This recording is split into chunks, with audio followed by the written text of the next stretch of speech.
සුබුදේශනක් සියලු දෙනාටම දැනට ශිෂ්‍යයෝ 7 දෙනෙක් සම්බන්ධ වෙලා තියෙනවා මේ ඔන්ලයින් දේශනයේට.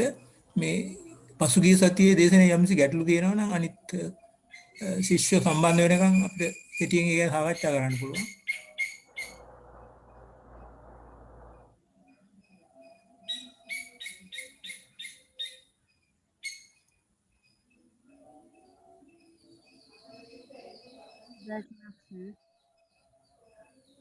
නැත්නම් ඔයගලන්ට chat එකට දාන්න පුළුවන් මොනවා හරි ගැටලු තියෙනවා නම්. එතකොට අපිට සාකච්ඡා කරන්න පුළුවන්. මේ සීල දෙනාගෙන් පැමිණීම chat එකේ සඳහන් කරන්න.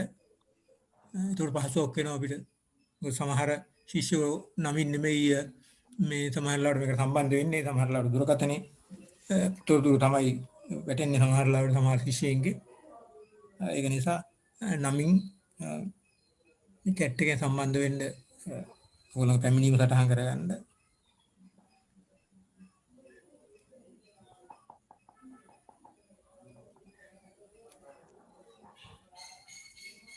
නම කියන්නද සර්? දැනට 8 දෙනෙක් ඉන්නවා දැනට ශිෂ්‍යයෝ.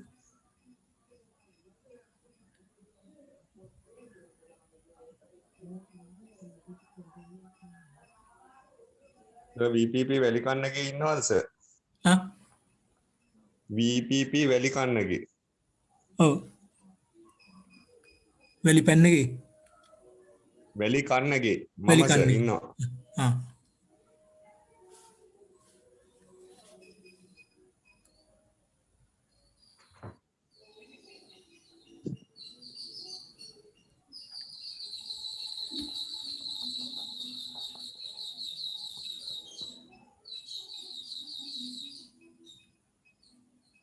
ඔව් දැනට 11ක් 10 දෙනෙක් ඉන්නවා. ශිෂ්‍ය සම්බන්ධ වෙලා.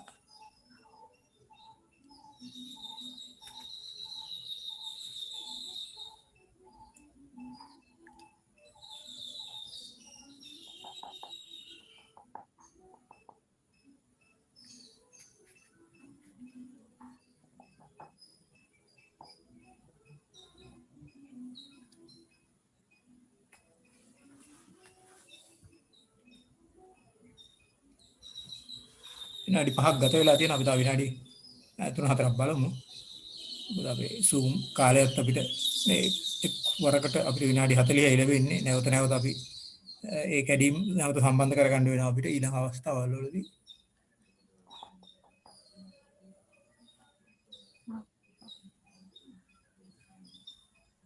දහ දෙනෙක් ඉන්නවා දැන්.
දැනට අපිට ශිෂ්‍ය 12 දෙනෙක් සම්බන්ධ වෙලා තියෙනවා. අපි හිමනම් දේශනේ පටන් ගමු. අපි ගිය සතියේ හැඳින්වීමක් ඒ වගේම තව ඉදිරියටත් අපි දේශනේ කරගෙන ගියා හැඳින්වීම කරලා. මම හිතන්නේ අපි රචනා කට්ටල 12ක් වගේ මේ සාකච්ඡා කළා. මේ තව කීපයක් තමයි සාකච්ඡා කරන්න තියෙන්නේ.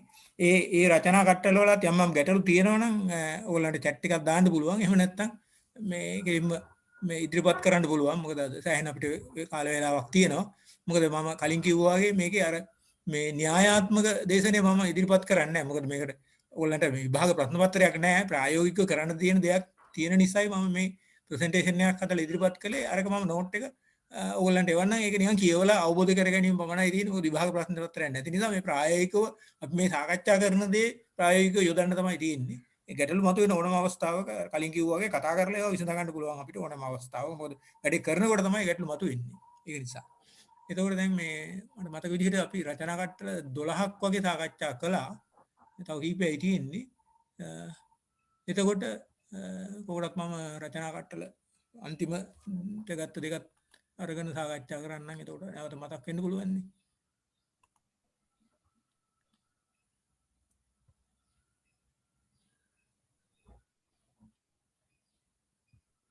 රචනා කට්ටල අංක 8 ඉඳන් මම සාකච්ඡා කරන්නම්. මේකත් මේ ශිෂ්‍යන්ට ඇත්තටම මේ ගැටලු සහගත මේ රචනා කට්ටලයක් නැත්තම් මේ තොරතුරු සොයා ගැනීමට අපහසු මාතෘකාවක්. නමුත් මේ සමහර විෂයන්ගෙන් ඕන තරම් මේ රචනා කට්ටලයට අවශ්‍ය තොරතුරු ගන්න පුළුවන්. දැන් උදාහරණයක් කියනවා නම් මේ අපිට මේ සාහිත්‍ය විචාර. මේ සාහිත්‍ය විචාර කියන්නේ ඒ යම්කිසි විෂයක ඒ සංවර්ධනය. ඒ යම්කිසි කාල සීමාවක් තුළ ඒ විෂය කොයිතරම් විදිහට සංවර්ධනය වුණාද කියලා ඒ විෂය පිළිබඳ හසල දැනුමක් තියෙන විද්වත්තු මේ සංගරාවලට ලිපි සපයනවා. ඒක සාමාන්‍යයෙන් මේ ආරාධිත ලිපියක් ගොඩක් වෙලාවට. එතකොට ඒ ලිපිය ඉතාමත්ම සාරගත ලිපියක්. ඒ ලිපියෙන් ඒ තමුන් තෝරාගත්ත විෂය පිළිබඳ ලොකු විග්‍රහයක්. ඒ කියන්නේ විෂය පිළිබඳ දැනුමක් නැති කෙනෙකුට ලොකු විෂය පිළිබඳ විග්‍රහයක්. විෂය කොයිතරම් විදියට සංවර්ධනය වෙලා තියෙනවද? අද තියෙන තත්ත්වය කොහොමද? මොන පරිශ්‍රයෙන්ද මේ විෂයෙන් කරලා තියෙන්නේ? ඒ වගේ ඉතාමත්ම ගැඹුරු ඒ වගේම සාරගර්භ ලිපියක් තමයි මේ මෙතෙන්දි මේ කියන්නේ අපි සාහිත්‍ය මේ ගවේෂණයක් නැත්නම් මේ සාහිත්‍ය විචාරයක් කියන එක. ඉතින් මේ සාමාන්‍යයෙන් සාහිත්‍ය විචාරයක් එක සංග්‍රහවක නැත්නම් විද්වත් සංග්‍රහවල පළ වෙන්නේ එක සංග්‍රහවක එක විචාර ලිපියයි තියෙන්නේ. සමහර ඒවා ඇත්තෙම නැහැ. ඒක නිසා මේ මාතෘකාවෙන් ගොඩක් ශිෂ්‍යයන්ට මේ තොරතුරු ලබා ගන්න බැරි වෙන්න පුළුවන්. ඉතින් එහෙම බැරි වුණත් සමහර ලාවට අන්තර්ජාලයට ගිහිල්ලා අන්තර්ජාලයේ තියෙන්න පුළුවන් මේ සංග්‍රහ යම් සංග්‍රහවල පළ වෙච්ච මේ සාහිත්‍ය විචාර. ඒවට කියන්නේ මේ ලිටරේචර් රිවිව් කියලා. ඒතකොට ලිටරේචර් රිවිව්ස් කියලා ගහපුවාම දැන් අපි හිතමු ඔයගොල්ලෝ තෝරගත්තේ මේ කෘෂිකර්මය නම් ලිටරේචර් රිවිව්ස් ඉන් ඇග්‍රිකල්චර් කියලා ගහපුවාම එතකොට ඔයගොල්ලන්ට අනිවාර්යෙන් මේ කෘෂිකර්ම විෂයේ ප්‍රවර්ධනය පිළිබඳව ඒ සාහිත්‍ය විචාර හොයාගන්න පුළුවන්. ඒ වගේ මේ ගොඩක් වෙලාවට මේ විද්‍යාත්මක විෂයන් සම්බන්ධයෙන් තමයි මේ සාහිත්‍ය විචාර පළ වෙන්නේ. ඒතකොට ඒවා හොයාගැනීමේ හැකියාව ලැබෙනවා. ස්ලයිඩ් ෂෝ එකක් හිටියම දාන්නම්.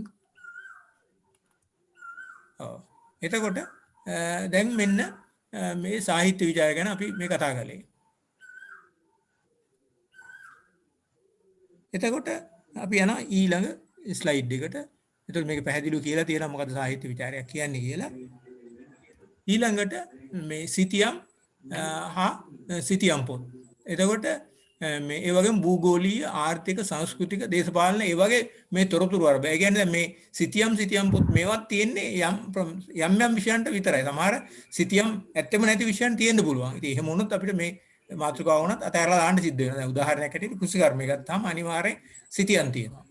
ඒ වගේ මේ සමහර පුරාවිද්‍යාව ගත්තොත් ඒකට සිතියම් තියෙන්න පුළුවන්. කවුරු හරි ගත්තොත් මේ මාර්ග මේ පිළිබඳ මේ යම් කිසි ගවේෂණයක ප්‍රවාහණය ගත්තොත් අනිවාර්යෙන් සිතියම් තියෙන්න පුළුවන්. එතකොට ඒ වගේ සිතියම් තියෙන විෂයන් තියෙනවා, සිතියම් නැති විෂයනුත් තියෙනවා. එතකොට දැන් සිතියම් පොත් හැටියට ගන්න පුළුවන්. මුළු පොතක්ම අරගෙන ඒ පොතේ තියෙන සිතියම් පිළිබඳව මේ සිතියම් කොයිතරම් දුරට පාඨකයාට ප්‍රයෝජනවත්ද කියන එක තමයි අපි කියන්නේ. මේ සිතියමේ මොන කරුණු දාටංගු කොහොමද ඒවා ඉදිරිපත් කරලා තියෙන්නේ? මේක ඇත්ත වශයෙන්ම මේ සිතියම් කරලා තියෙන්නේ යම් කිසි විශේෂ බලධාරියෙක්. එහෙම නැත්නම් මේක පිළිබඳව හසල දැනුමක් තියෙන කෙනෙක්. දැන් උදාහරණයක් හැටියට ලංකාවේ නම් ගොඩක් වෙලාවට මේ සිතියම් කරන්නේ මේ මිනුම් දෙපාර්තමේන්තුවේ සර්වේ ඩිපාර්ට්මන්ට් එකේ. ඒවා අනිවාර්යෙන් ඒවා 100% මේ නිරවද්‍යයි. මොකද ඒ ගොඩක් වෙලාවට සමහරවිට ගුවනින් ගිහිල්ලා ගන්නවා, ගොඩබිමින් ගිහිල්ලා ගන්නවා. ගුවනින් සහ ගොඩබිමින් දෙකෙන්ම ගිහිල්ලා අරගෙන ඒ තොරතුරු කව කරලා ඉතාමත්ම මේ නිරවද්‍ය ඒ වගේම මේක සාධිකාරී ලේඛනයක් කියලා කියන්න පුළුවන්. ඒතකොට මේ සිතියම් පොත් ඇත්ත වශයෙන්ම ඒවා මේ ඉතාමත්ම මේ ප්‍රයෝජනවත් මේ විමර්ශන කෘති. තව තියෙනවා මේ ඒවා ගැසටියර්ස් කියලා කියනවා. ඒවත් මේ ඇත්ත වශයෙන්ම මේ පාඨකයන්ට ඒ වගේම මේ තොරතුරු සොයන අයට ප්‍රයෝජනවත් මේ විමර්ශන කෘති. ඒවා පිළිබඳව අපිට තියෙන ඒවා මේ අහවල් විමර්ශන කෘති පිටු මෙච්චරක් තියෙනවා. මේක මේ කරුණු තියෙනවා. මේවා පාඨකයන්ට කොච්චර ප්‍රයෝජනවත්ද ඒවා තමයි අපි ලියන්නේ ඇත්තටම. එතකොට ඒවා උපුටලා දක්වන්න පුළුවන්. අහවල් පිටුවේ මෙහෙම තියෙනවා, අහවල් පිටුවේ මෙහෙම තියෙනවා. මේක පාඨකයන්ට ප්‍රයෝජනවත්. ඒ වගේ අපි නිර්දේශ කිරීමක් පාඨක වෙනුවෙන් තමයි අපි මේ රචනා ලියන්නේ. එතකොට ඒ විදිහට කරුණු අඩංගු කරන්න පුළුවන්. එතකොට මේ ඊළඟට සාහිත්‍ය විචාර කලින් කියපු එක. එතකොට මේ සාහිත්‍ය විචාර අනිවාර්යයෙන්ම ඔයගොල්ලන්ට මේ විද්වත් සංග්‍රහවල පළ වෙනවා. එකයි සාමාන්‍යයෙන් පළ වෙන්නේ. මොකද ඒක අන්තිමට පළ වෙන්නේ සාමාන්‍යයෙන් මේ සංග්‍රහයේ ඇත්තවම මේ විෂය පිළිබඳව පූර්ණ විවරණයක්. ඒ කරන්නේ. ඒ විෂය කොයිතරම් දුරට මොකද ආරම්භයේ කොයිතරම් විදිහට සංවර්ධනයලා තියෙනවද? ඒ විෂය සම්බන්ධයෙන් කවුද පරිශන කරලා තියෙන්නේ? මේ පරිශන ප්‍රගතිය මොකද්ද? සම්පූර්ණ සමාලෝචනයක් තියෙනවා. සාහිත්‍ය විචාරයක් කියන්නේ ඒ විෂය පිළිබඳ විචාරයක්. එතකොට ඒවත් ඔයගොල්ලන්ගේ රචනාවලට ඇතුළත් කරන්න පුළුවන්. ඉතින් සංග්‍රහ 10ක විචාර 10ක් තිබුණා නම් සංග්‍රහ එතකොට මේ ඇත්ත වශයෙන්ම රචනා කට්ටලයක්ම ඔයගොල්ලන්ට ලැබෙනවා. සංග්‍රහ 10ක් හම්බ වුණා. ඒ සංග්‍රහ 10ම රිවිව් ආටිකල්ස් තිබුණා නම් එතකොට තවත් කට්ටලයක්. එකෙන්ම මේ කට්ටල දෙකක්. එකක් රචනා කට්ටලේ අනිත් එක මේ කියන්නේ වාර සංග්‍රහ කට්ටලේ වාර සංග්‍රහවල පිළිබඳ අර අපි කලින් සඳහන් කරපු විස්තර කිරීම කරලා ඊට පස්සේ ඒකේ අර විදිහේ රිවිව් ආටිකල්ස් තියෙනවා නම් ඒ රිවිව් ආටිකල්ස් 10ක් අරගෙන ඒවා අපි ඒවා තියෙන ගුණදොස් විවේචනය කිරීම තමයි අපි කරන්නේ. කොයිතරම් මේ විද්‍යුත් දක්ෂ කෙනෙක්ද මේක ලියලා තියෙන්නේ මොනවද ආවරණය වෙලා තියෙන්නේ කොහොමද කරලා තියෙන්නේ කාටද මේක ප්‍රයෝජන ඒ වගේ අපිට මේ හැම දෙයක්ම මේ රචනාවේ ඇතුළත් කරන්න පුළුවන් අපි උනන්දු කිරීමක් කරන්නේ පාඨක මෙන්න මේක බලන්න කියලා ඔව් කියන්නේ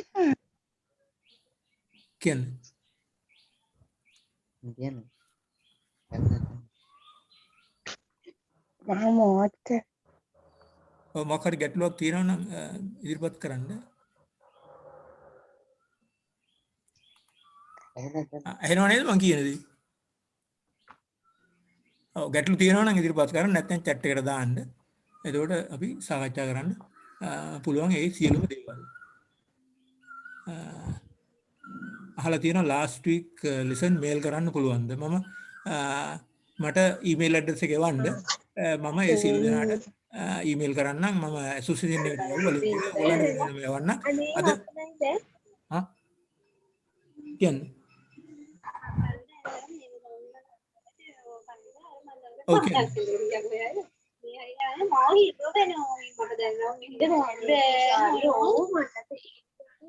එතකොට දැන් අපි කතා කරමින් හිටියේ මේ අපේ විෂයට අදාළ රචනා කට්ටල ලියන්නේ එක එක මාතෘකා. දැන් එතකොට ඒ සමහර මාතෘකා තියෙනවා අපිට පුළුවන් ඒවා පාවිච්චි කරන්න. සමහර ඒවා තියෙනවා බැරි ඒවා. ඒකයි 14ක් දීලා තියෙන්නේ. සමහර විෂයන් ගත්තාම ඒ විෂයට අර ඒ තෝරගත්ත මාතෘකා රචනා 10ක් ලියන්න පුළුවන්. සමහරට එකක්වත් ලියන්න බැරි වෙන්න පුළුවන්. කෙසේ වෙතත් ඕගොල්ලන්ට 50ක් ලියා ගන්න පුළුවන්. මොකද ඕගොල්ලන්ට මම උපදෙස් දුන්නා පුළුවන් තරම් ද්විදශම වර්ගීකරණයේ දෙවෙනි පෙළ විෂයක් තෝරගන්න. එතකොට මේ කවදාවත් අමාරු වෙටින්නේ නැහැ. මොකද ඕන තරම් රචනා තියෙනවා. අර පටු විෂයන් වල ගියොත් තමයි රචනාත් නැතුව යන්නේ. එතකොට දැන් අපි නැවතත් අපේ ස්ලයිඩ් එකට යමු.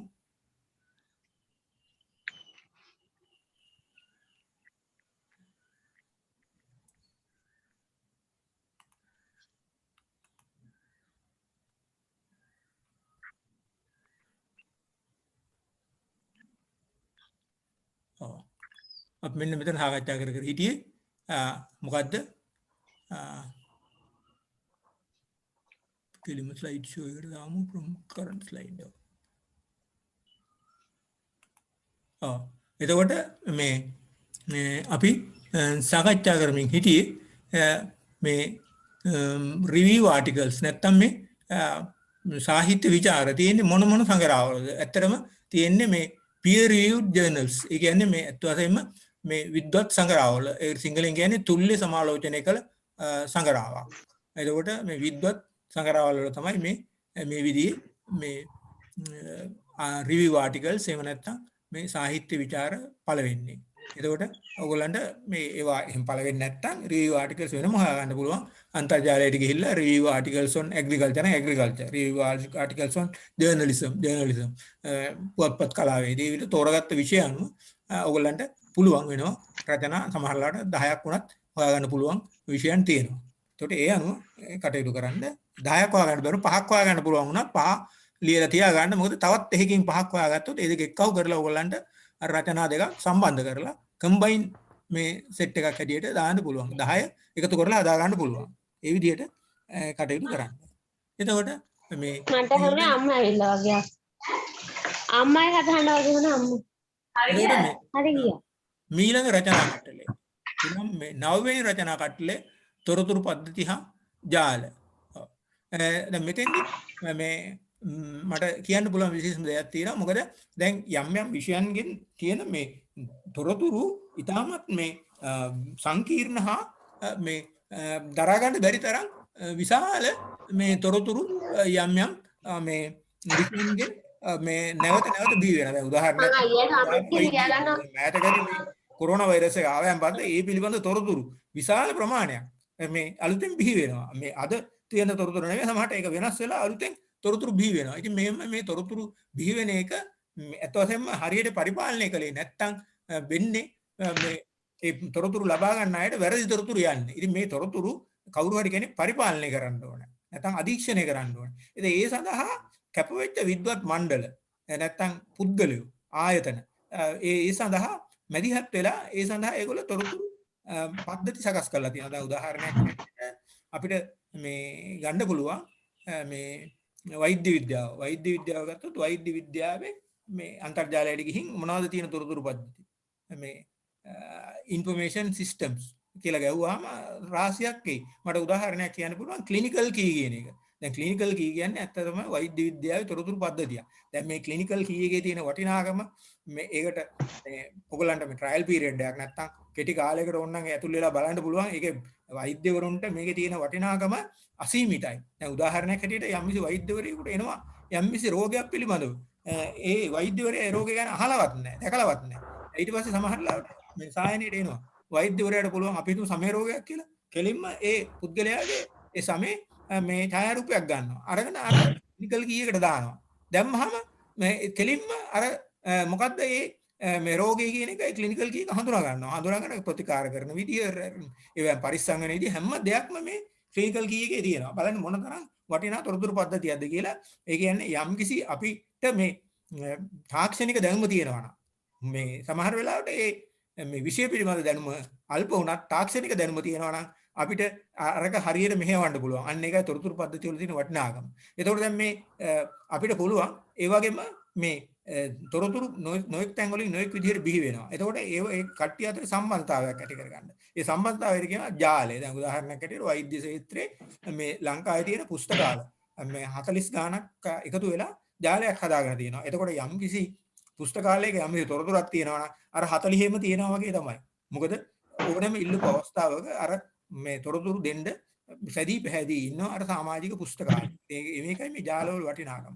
ඒතකොට දැන් ඕගොල්ලන් තෝරගන්න විශේෂයෙන් අනිවාර්යෙන් මේ තොරතුරු පද්ධතිය ඒ වගේම ජාල තියෙනවා. ඕගොල්ලන්ට පුළුවන් ඒ ශාස්ත්‍රයේ පුස්තකාලවල ඉන්න ප්‍රවීණයින්ගෙන් විමසලා දැනගන්න. පුස්තකාලාධිපතිගෙන් එහෙම නැත්නම් මේ සම්බන්ධවම කටයුතු කරන නිලධාරීන් ඉන්නවා යම් පුස්තකාලවල. ඒතකොට ඒගොල්ලන්ගෙන් අහලා ඒ තොරතුරු පද්ධති ජාල හොයාගන්න පුළුවන්. ඊට අමතරව අන්තර්ජාලයෙන්ුත් හොයාගන්න පුළුවන්. කෙලින්ම Google එකට ගිහිල්ලා ගහලා information systems in agriculture, information systems in journalism. ඒ වගේ ගහලා ඕගොල්ලන්ට ඒවා හොයාගන්න පුළුවන්. ඉතින් ඒවා ඇත්තටම ඒවා මේ පාඨකයෝ කවුරුත් දන්නේ නැහැ. පාඨකයෝ කිසි කෙනෙක් දන්නේ නැහැ මේ වගේ දේවල් තියෙනවා කියලා. ඉතින් අපේ යුතුයකම මේ පුස්තකාලාධිපතිවරු හැටියට ඒගොල්ලන් දැනුවත් කිරීම. ඉතින් මේ ඕගොල්ලන් මේ රචනා වෙනුත් කරන්නේ ඒවා දැනුවත් කරනවා. එතකොට ඒ දැනුවත් කළාම ඊට පස්සේ නිවැරදි තොරතුරු නියම පාඨකයාට නියම වෙලාවට අපි දෙනවා. ඉතින් ඒකෙන් අපි ලොකු සමාජ සේවයක් කරනවා අපි පුස්තකාලාධිපතිවරු හැටියට. එතකොට මේවා අපිට මේව පිළිබඳ රචනා ආකර්ෂණීය රචනා ඔයගොල්ලන්ට ලියන්න පුළුවන්. පිටු දෙකක් ලියුවහම ප්‍රමාණවත් දීර්ඝ රචනාවකට. කෙටි රචනාවක් නම් පිටු භාගයක් ලියලා ඕගොල්ලන්ට මේ රචනා කට්ටලේ රචනා 10 සම්පූර්ණ කරගන්න පුළුවන්. එතකොට ඕක අපි 9 වෙනි රචනා කට්ටලේ.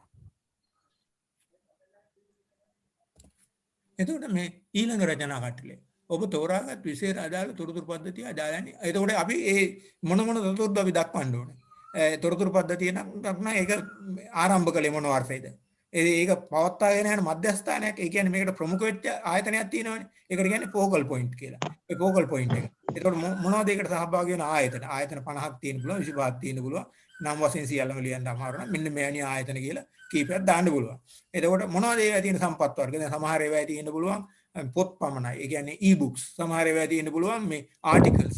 මේ ඒවා මේ PDF වගේ තියෙන්න පුළුවන්. ඒවා අපිට කියන්න පුළුවන් මේ ජාලේ නැත්නම් මේ තොරතුරු පද්ධතියේ මෙන්න මේ තොරතුරු තියෙනවා. මෙන්න මේ ආකාරයෙන් තියෙන්නේ. එතකොට ඒවා සමහර වෙලාවට මුදල් ගෙවලා ගන්න සිද්ධ වෙන ඒවා තියෙනවා. සමහර ඒවා තියෙනවා අපිට නොමිලෙම දෙන ඒවා. එතකොට ඒවත් අපිට සඳහන් කරන්න පුළුවන්. මේවා අපිට දායක මුදලක් ගෙවලා ගන්න වෙනවා. මේවා අපිට නොමිලෙම ලබා ගන්න පුළුවන්. එතකොට දැන් උදාහරණයක් ඇටියට දැන් කෘෂිකර්ම විද්‍යා ශාස්ත්‍රයේ ඒ වගේ ජාලයක් තමයි ඇග්‍රිනෙට් කියන එක. ওই විදිහට ඕනම තරම් මේ ජාල තියෙනවා. මේ ඇග්‍රිනෙට් එක මෙහෙවන්නේ කොළඹ මේ ආයතනයක් කෘෂිකාර්මික පර්යේෂණ ප්‍රතිපත්ති ආයතනය කාප් එක කියලා කෙටියෙන් කියන්නේ Council for Agricultural Research Policy. ඒකෙන් තමයි මේ ඇග්‍රිනෙට් එක මෙහෙවන්නේ. ඒ විදිහට මේ එක මේ networks මෙහෙවන ආයතන තියෙනවා. දැන් වෛද්‍ය ශාස්ත්‍රයේ මෙවැනි තියෙනවා මේ තෝරාගත් තොරතුරු මේ ජාලයක්. ඒ තොරතුරු ජාලය මේ ඒක මෙහෙවන්නේ හෙලිස් නෙට්වර්ක් එක. ඒක ලංකාවේ මෙහෙවන්නේ කොළඹ මේ වෛද්‍ය විද්‍යා පුස්තකාලය නැත්නම් medical library Colombo medical library එක තමයි ඒක මේ මෙහෙවන්නේ. නැත්නම් ඒක තමයි focal point එක. ඒ විදිහට ඕගොල්ලන්ට focal point එක ගැන ලියන්න පුළුවන්. මේ තොරතුරු පද්ධතිය ගැනත් විස්තර ලියන්න පුළුවන්. ඒවා ඉන්ටර්නෙට් එකෙන් ගන්න පුළුවන්. දැන් හෙලිස් නෙට්වර්ක් එක ගැන ඉන්ටර්නෙට් එකෙන් මේ විශාල තොරතුරු ප්‍රමාණයක් ගන්න පුළුවන්. ඒවා ඊට අමතරව පුද්ගලිකව ඒ ආයතන සම්බන්ධ කරගෙන ගන්න පුළුවන්. දැන් ඒ වගේම තමයි විද්‍යා තාක්ෂණික තොරතුරු පිළිබඳව තියෙනවා වෙනම නෙට්වර්ක් එකක්. ඒකට කියන්නේ ස්ලිස්ටි නෙට්. ඒක මෙහෙවන්නේ මේ ඒ ආයතනය තමයි NSF National Science Foundation ජාතික විද්‍යා සභාව National Science Foundation ඒක තමයි ජාතික විද්‍යා පදනම. ඒගොල්ලෝ තමයි මේ විද්‍යාත්මක හා තාක්ෂණික තොරතුරු ජාලය මෙහෙවන්නේ. ඒ වගේම තියෙනවා මේ එතකොට ඕගොල්ලන් මේ විද්‍යාවේ යම් කිසි විෂයක් තෝරගත්තා නම් භෞතික විද්‍යාව, රසායන විද්‍යාව මොනවා හරි ඕගොල්ලන්ගේ ප්‍රධාන විෂය හැටියට නැත්නම් මේ ටොපික් එක හැටියට තෝරගත්තා නම් එතකොට කෙලින්ම ඕගොල්ලන්ට මේ NSF එක සම්බන්ධ කරගෙන ඒ තොරතුරු ගන්න පුළුවන්, අරගෙන රචනා ලියන්න පුළුවන්. ඒ වගේම දැන් ඕගොල්ලෝ යම් විදිහකින් ගත්තා නම් බැංකුකරණය ඕගොල්ලන්ගේ විෂයක් හැටියට. ඒ බැංකුකරණය සම්බන්ධයෙන් තියෙන තොරතුරු ජාලයක්. ඒක ජේසීය තොරතුරු ජාලයක්. ඒක e-bank libnet තව SL කියලා තියෙනවා. අකට e-bank libnet SL. ඒක තමයි මේක මෙහෙවන්නේ ශ්‍රී ලංකා මහ බැංකු පුස්තකාලය. ඉතින් ඒ වගේම මේ තියෙනවා මේ අන්තර් ජාතික මේ නෙට්වර්ක් එකක් තියෙනවා. දැන් මේ ලෝකේ තියෙන බැංකු මේ මහ බැංකු 58ක් එකතු වෙලා වෙනම මේ තොරතුරු ජාලයක් නෙට්වර්ක් එකක් හදාගෙන තියෙනවා. ඉතින් ඒවා තොරතුරු ඒ පුස්තකාල වලින් ලබා ගන්න පුළුවන්. ඕගොල්ලන්ට පහසු වෙනවා. අරගෙන ඒවා ලියන්න පුළුවන්. ඒ වගේම තමයි මම කිව්වා අර මේ වෛද්‍ය මේ පුස්තකාලය කොළඹ මෙඩිකල් ලයිබ්‍රරි එක මෙහෙවන හෙලිස් නෙට්වර්ක් එක. ප්‍රබල නෙට්වර්ක් එක. එතකොට අපි යමු ඊළඟ ස්ලයිඩ් එකට. මේක 11 වෙනි කට්ටලය රචනා කට්ටලය. මේකත් ගොඩක් ඔය මේ විද්‍යාත්මක ඒ වගේම මේ ගොඩක් ප්‍රායෝගික විෂයන්ට තියෙන මේ ඔයගොල්ලන් රචනා ලියන්න පුළුවන් රචනා කට්ටලයක්. මොකද්ද? අනුක්‍රමණිකාකරණ හා සාර සංග්‍රහ කරන වාර ප්‍රකාශන. ඔව්. ඒ වාර ප්‍රකාශන කියනකොටම ඔයගොල්ලන්ට පැහැදිලි මේවා යම් යම් කාල පරිච්ඡේද තුල තමයි නිකුත් වෙන්නේ. දැන් උදාහරණයක් හැටියට මේ දැන් මෙතන සඳහන් කරනවා running out of time කියලා තව විනාඩි 10ක් අපි නැවතත් මේ විදිහටම නැවත සම්බන්ධ වෙමු. මේක අවසන් වුණාන් පස්සේ තව විනාඩි 10කින් එතකම අපි සාකච්ඡා කරමු. එතකොට මේ දැන් මේ කෘෂිකර්ම ක්ෂේත්‍රයේ තියෙන ඇග්‍රි ඉන්ඩෙක්ස්. ඒ කියන්නේ මේ කෘෂි ක්ෂේත්‍රයේ තියෙන සියලුම සංග්‍රහවල තියෙන සියලුම දැන් අපි ජනවාරි මාසේ කියලා ඒ ජනවාරි මාසේ පිට වෙච්ච සියලුම වාර සංග්‍රහ යම්කිසි ආයතනයකින් මිලදී ගන්නවා. ඒ කරන්නේ FAO එකෙන් ඒ ආයතනේ මිලදී ගන්නවා. මිලදී අරගෙන හදනවා ඉන්ඩෙක්ස් එකක්. එතකොට මේ සංග්‍රහ මිලදී ගැනීමට තරම් වත්කමක් නැති පුස්තකාලවලට අර ඉන්ඩෙක්ස් එක මිලදී ගන්න පුළුවන්. එතකොට ඉන්ඩෙක්ස් එකේ තියෙනවා අහවල් මේ ක්ෂේත්‍රයේ පළවෙච්ච මේ ප්‍රකාශන. දැන් අපි හිතමු මේ කෙනෙකුට මඤ්ඤොක්ක වගාව පිළිබඳ තොරතුරු දැනගන්න ඕනේ. එතකොට ඒකෙන් බලන්න පුළුවන් ඒකේ මඤ්ඤොක්ක වලට මැනියොක් කියලා නේද දාලා තියෙන්නේ කැසාවා. එතකොට කැසාවා කියලා බලන්න පුළුවන්. බලපුවාම මේ ඒ මඤ්ඤොක්ක වගාව සම්බන්ධ සියලුම මේ තොරතුරු මේ නැත්නම් මේ මාසය තුල පළවෙච්ච සියලුම විද්‍යාත්මක ලිපි ඒකේ ඇතුළත් වෙලා තියෙනවා. ඒ ලිපියේ ග්‍රන්ථ විද්‍යාත්මක තොරතුරු. එතකොට අපිට ඒ ලිපිය සල්ලි දීලා ගන්න පුළුවන්. සමහරට ලිපියක් මිලදී ගන්න එක මේ සමහර ලාවට ඒවා අපිට නොමිලේ මිලදී ගන්නත් පුළුවන්. ගොඩක් වෙලාවට අපිට පුළුවන් නම් මේ ලිපිය කතෘ සම්බන්ධ කරගන්න ඊමේල් වලින් හරි එයා සමහර ලාවට අපිට එයා ගාව තියෙන ප්‍රී ප්‍රින්ට්ස් කියලා ඒවා අපිට එවනවා. එහෙම බැරි වුණොත් අපිට ඊටාමත් සුළු මුදලකින් ඩොලර් 5 10ක් වගේ මුදලකින් අපිට අර ආටිකල් එක විතරක් ගන්න පුළුවන්. මොකද අපි සංග්‍රහම ගන්න ගියොත් අපිට ලොකු මුදලක් වැය වෙනවා. ඒක නිසා ඒ කෙනෙකුට පාඨකයෙකුට අත්‍යවශ්‍ය දෙයක් අපිට සුළු මුදලක් දීලා අරගෙන දෙන්න පුළුවන්. අර ඉන්ඩෙක්ස් එක අපිට පිහිට වෙනවා. ඒ ඇග්‍රි ඉන්ඩෙක්ස් එකෙන් ඒකේ තියෙනවා ඒ මාසය තුළ පළවෙච්ච සියලුම මේ වාර සංග්‍රහ ලිපි පිළිබඳව ග්‍රන්ථ විද්‍යාත්මක තොරතුරු. එතකොට මේක ඊටාමත් වැදගත්. මොකද මේ ගොඩාක් මේ පරිශකයෝ තමුන්ගේ පරිශ්‍රණය ඉදිරියට ගෙනියන්නේ දැනට මේ ක්ෂේත්‍රය මොනවද කරලා තියෙන පරිශ්‍රණය කියලා හදාරමින්. නැත්තම් වෙන්නේ මොකද්ද? ඒගොල්ලෝ අර කවුරු හරි කරපු පරීක්ෂණයක් තමුන් දන්නේ නැතුව තමුන් ආයෙ කරනවා. ඉතින් මේ රිපීට් වෙන එක යම් කිසි පරිශ්‍රණයක් නැවත කරන එක ඒවා මගහැරෙනවා මේ වගේ ඉන්ඩෙක්ස් එකක් තිබුණාම. ඒතකොට ඒ ඉන්ඩෙක්ස් එකට අපි ඇක්සස් දෙන්න ඕනේ. නැත්නම් ඒ අපේ පාඨකයන්ට අපි ඇතුළු වීමේ අවස්ථාව අපිට සංග්‍රහ මිලදී ගන්න බැරි වුණත් අපි අනිවාර්යෙන් ඉන්ඩෙක්සස් ටික හරි මිලදී ගන්න ඕනේ. මොකද ඉන්ඩෙක්සස් කියනවා කීපයයිනේ තියෙන්නේ. ඒවා මුදල් දීලා මිලදී ගන්න පුළුවන්. දැන් මෙතෙන්දී යම් කිසි ගැටලුවක් මතුවෙනවා. මොකක්ද ඒ ගැටලුව?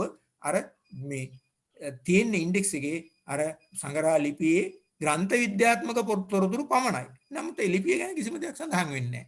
ඒකටත් ප්‍රතිකර්මයක් යොදලා තියෙනවා. මොකක්ද අර අනුක්‍රමණිකාකරණ සේවාවෙන් පොඩ්ඩක් ඉදිරියට ගිහිල්ලා තව පියවරක් ඉදිරියට ගිහිල්ලා සාර සංග්‍රහ කරන වාර ප්‍රකාශන. ඒවට කියන්නේ abstracting journals. අර indexing journal එකෙත් වඩා තියෙන විශේෂත්වය තමයි අර ඕනම ලිපියක සාරාංශය මේ කවුරු හරි විද්වතෙක් ලියලා තියෙනවා. ඒ ලියලා සමහරවිට මේ ප්‍රකාශයටපත් කරන ආයතනයම ඒ සඳහා විද්වත්තු තියාගෙන ඒගොල්ලන් ලව්වා යම්කිසි මේ ලිපියේ සාරාංශයක් පළ කරනවා. ඒක ලිපියේ සාරාංශය කියුවාම අර පාඨකයාට එහෙම නැත්නම් පරිවේශකයාට යම්කිසි අදහසක් ගන්න පුළුවන් මේ ලිපිය මුදල් ගෙවලා හරි මේ අම්මට ගෙන්න ගන්න එක වටිනවද නැද්ද කියන එක. නැත්නම් මුදල් ගෙවලා ගෙන්න ගත්තන් පස්සේ යාට හිතුනොත් මේක වැඩක් නැහැ කියලා. ඒකට අර මුදල අපරාධයි. ඉතින් මේ abstracting service එකේ වටිනාකම තමයි ලිපියක මොනවද හරය, ලිපියක මොනවද ඇත්තටම අන්තර්ගතය කියන එක දැනගන්න පුළුවන්. ඉතින් ඒ abstracting journals ඇත්තටම indexing journals වලට වඩා වටිනවා. ඉතින් මේ විශේෂයෙන්ම ඔය කෘෂිකර්මය වගේ ක්ෂේත්‍රවල වෙනත් ක්ෂේත්‍රවලක් තියෙනවා. මේ තියෙනවා මේ indexes ඒ වගේම abstracting services තියෙනවා.